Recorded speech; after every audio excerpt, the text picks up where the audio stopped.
నా పేరు భరత్. నేను థర్డ్ ఇయర్ నుంచి వచ్చాను. క్రిస్మస్ అంటే మనకు గుర్తొచ్చేది క్యారోల్స్, పశువుల పాటలు, కేక్ కటింగ్స్, ఇవన్నీ గుర్తొస్తుంటాయి. నిజానికి క్రిస్మస్ అంటే ఏంటి అసలు?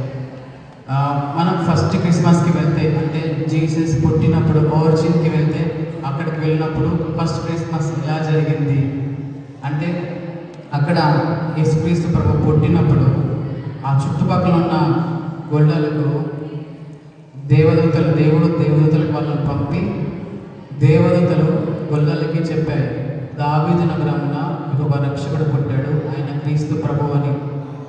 అప్పుడు దేవదూతలు వెళ్ళి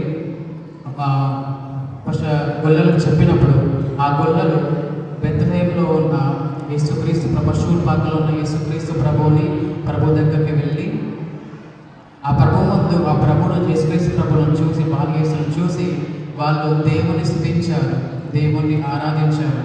ఇంకొకటి జ్ఞానులు చూసుకుంటే వాళ్ళు తూర్పు దేశం జ్ఞానులు. తూర్పు నుంచి బెత్లెహేము రావడానికి సుమారు ఒక సంవత్సరం పట్టింది.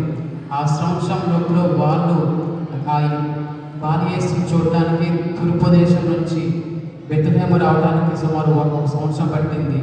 ఆ యేసుక్రీస్తు బాలయేసును చూసినప్పుడు జ్ఞానులు యేసుక్రీస్తు ప్రభు ముందు సాష్టాంగ నమస్కారం పెట్టి బంగారం, సాంబ్రాణి, బోలము యేసుక్రీస్తు ప్రభుకి అర్పించి దేవుని ముందు సాష్టాంగపడి ఆరాధించారు.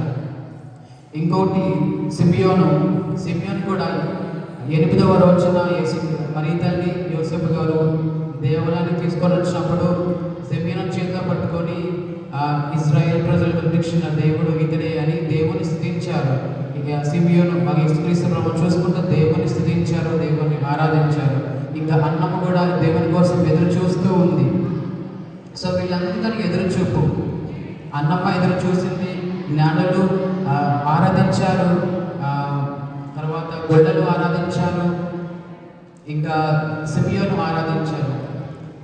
వీళ్ళందరూ కామన్గా ఆరాధించిన ఒకరిని యేసుక్రీస్తు ప్రభువుని. ఇదే నిజమైన రక్షణ, ఇదే నిజమైన క్రిస్మస్ అంటే దేవుని ఆరాధించడము, దేవుని స్తుతించడము, దేవుని మహిమపరచడము.